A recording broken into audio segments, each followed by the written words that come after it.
Welcome to the last breakfast. Please enjoy the video. You start by verifying the essentials. Your TV and your phone or tablet must share the same Wi-Fi network, because casting streams directly across that local network. Once done, open the Cast app or Google Home and sign into the same account that the TV uses, so devices can authenticate. Next, enable casting or screen mirroring on the TV. Different brands call it different names, so the TV advertises itself. Now you're ready to discover the TV from your device and begin pairing. With discovery complete, tap the TV's name in the Cast app and accept any pairing prompt shown on the TV. This secures the connection. Then decide whether to send content from an app, like YouTube, or mirror your entire screen.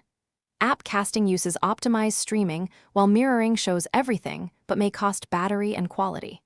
Make sure to set volume and picture quality in the app or TV menus, and disable phone power-saving modes. Those can throttle background network access and interrupt the cast. To finish, stop casting from the app or change the TV input. That cleanly ends the session and frees resources. If you see lag, stutter, or disconnections, restart the router, close background apps on your phone, and move both devices closer to the Wi-Fi access point to improve signal. If the TV doesn't appear at all, make sure the TV firmware and the Cast app are up to date. Reinstall the app, and only as a last resort, consider a TV factory. Reset to clear persistent pairing problems. Thanks for watching. If this was helpful, leave a like and consider subscribing. See you next time.